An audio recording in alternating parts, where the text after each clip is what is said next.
Last week, Apple hosted its now annual September iPhone event. And while pre-order day has come and gone for all the new stuff that they have announced, I thought I would take this opportunity to share with you my thoughts on all those new tech gadgets that they have shared with us, while waiting for my own purchases to arrive, in which you'll see full detailed reviews in coming videos. First up was Apple's long-awaited update to my favorite Apple product of the past couple of years, and those are the first generation AirPods Pro.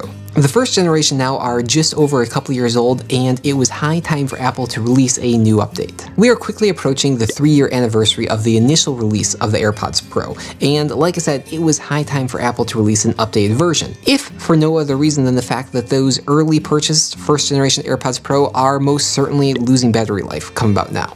While they still do charge over Lightning and have not switched over to USB-C, the second generation AirPods Pro are definitely a nice update. They boast a sizable improvement in battery life and have a new redesigned charging case. The case now has built-in speakers as well as support for the Apple Find My app to help locating that lost AirPods case much easier.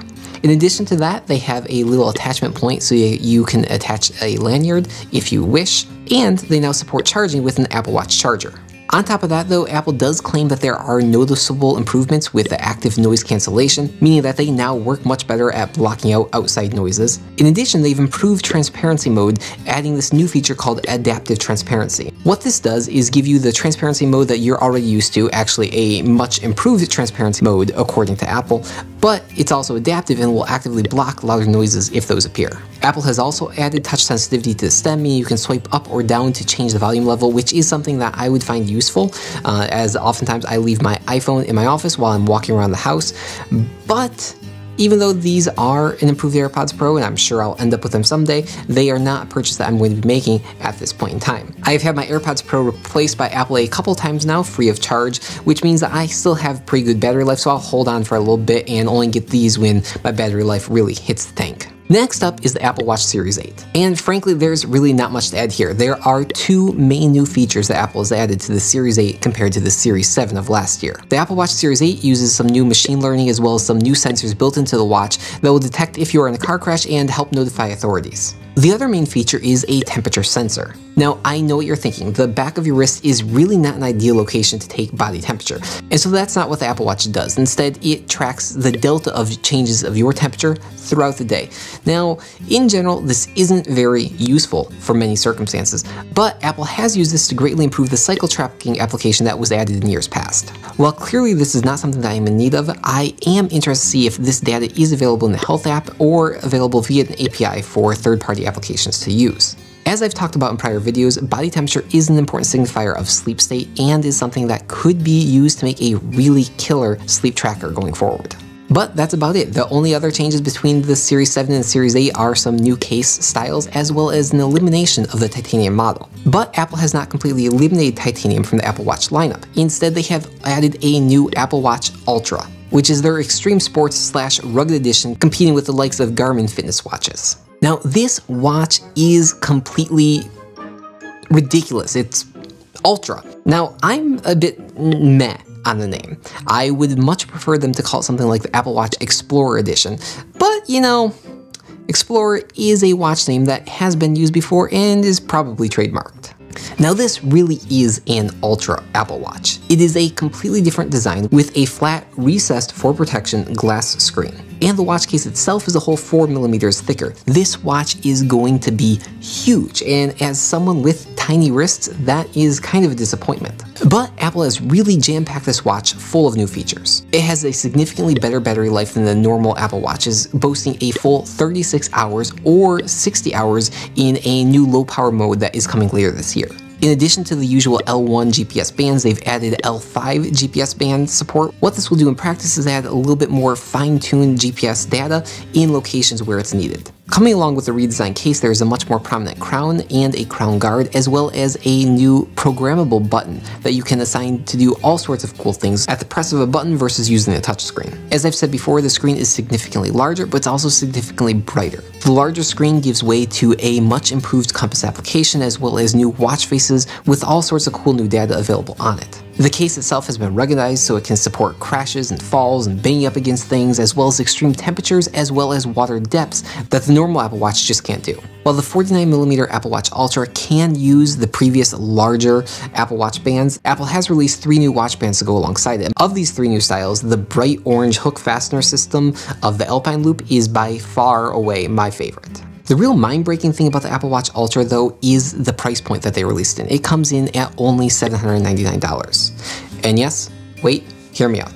$799 is incredibly expensive, but I was really expecting a $999 price point for this. The Garmin watches, which Apple is clearly targeting as its main competitors, do come in at around the same price point. Now, yes, they do have some additional features and usually much better battery life, but at least now Apple is in the game, whereas they weren't with the regular edition Apple Watch. As it shows up on paper, my only real complaints with the Apple Watch Ultra is the size. As I said before, my wrists are small and I prefer small watches. Even so, I have ordered an Apple Watch Ultra and I look forward to seeing if I can make it work, and I hope you look forward to my future review video when it comes out in a couple of weeks. With Apple Watch taken care of, let's move on to the big ticket item, starting with the iPhone 14 and iPhone 14 Plus. As can be expected in Apple's year-to-year improvements, the cameras have gotten better. But really, there's nothing mind-blowing here. The biggest camera improvement seems to be with the front-facing selfie camera, which now has autofocus. But beyond that, there is this new camera mode that they call Action Mode. You can think of Action Mode as extreme software-based stabilization for video. What happens is the iPhone will take a normal full-resolution video, but then it will crop down and stabilize the video afterwards. Now, I've used third-party applications that do this in the past, and I'm really looking forward to seeing how Apple does with their own native implementation. Besides the cameras, there are 3 main changes coming with the base model iPhone 14s this year. The first is that Apple has now gotten rid of the mini size class.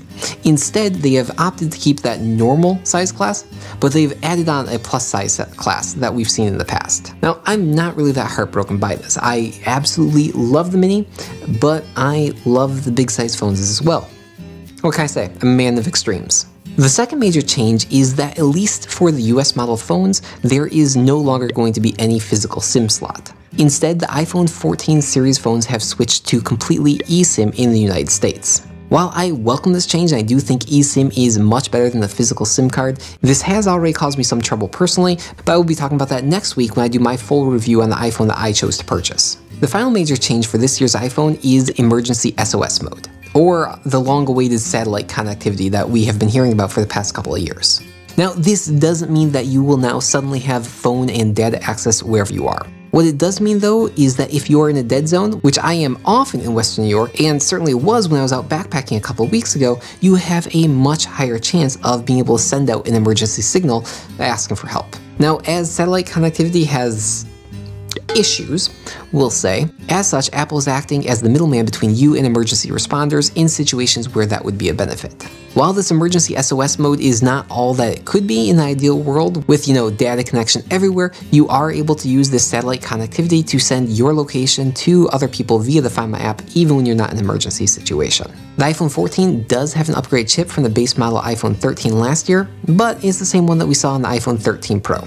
Altogether, besides those 3 changes that I really talked about just now, you can really think of this as an iPhone 13 Pro in the cheaper model body. Which brings us to the iPhone 14 Pro and iPhone 14 Pro Max. These phones include the features I've already talked about in the base model iPhones, but in addition to those, there are a couple notable things worth mentioning. A big one, of course, is the cameras. Now, the Pro model iPhones for the past couple years have had significantly better cameras than the base models, and this time it is no exception. Besides the usual improvements of larger sensors and allowing more light in through larger apertures, the biggest change that we see here is on that main lens, which now has a 48 megapixel camera sensor. Now, this is a quad pixel sensor, which basically takes 4 physical pixels, draws light from each one of them, and will basically render out as 1 pixel on the final image. I'm really happy for the camera improvements, but really I only use my iPhone for video nowadays, preferring to use my regular camera for actual still shots. But as I've already said, I'm really looking forward to trying out that action mode for video. I'll let you know how that turns out. The second major change for the iPhone 14 Pro series is the always-on screen. Now, this is another thing that has been rumored for a long time, and Apple has finally delivered on this. Like the Apple Watch as of a couple of years ago, the iPhone 14 Pro now has a screen that will always stay on, allowing you to quickly see notifications or messages as they come, as well as keeping tabs on live activities coming in iOS 16 later this year.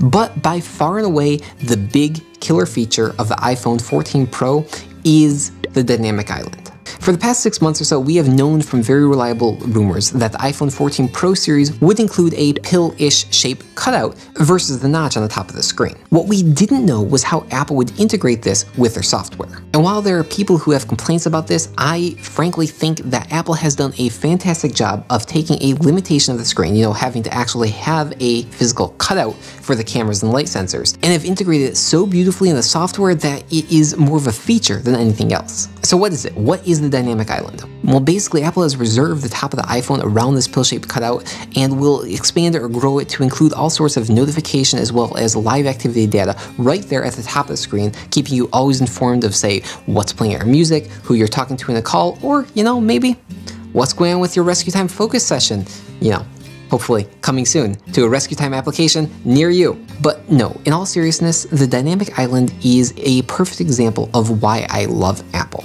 It is the perfect unification of hardware and limitations that they have to currently have in hardware with software and melding into something that is just breathtakingly gorgeous. I mean, those animations are, they're just perfect. I guess the only other thing to talk about in relation to the iPhone 14 Pro series are the colorways, and as usual, they're kind of matte and dull and boring. But there is a purple model, so of course that's what I've got coming to me, an iPhone 14 Pro Max in deep purple. And so come back next week if you're interested in hearing my thoughts on that, and the week after if you're interested in hearing my thoughts on the Apple Watch Ultra.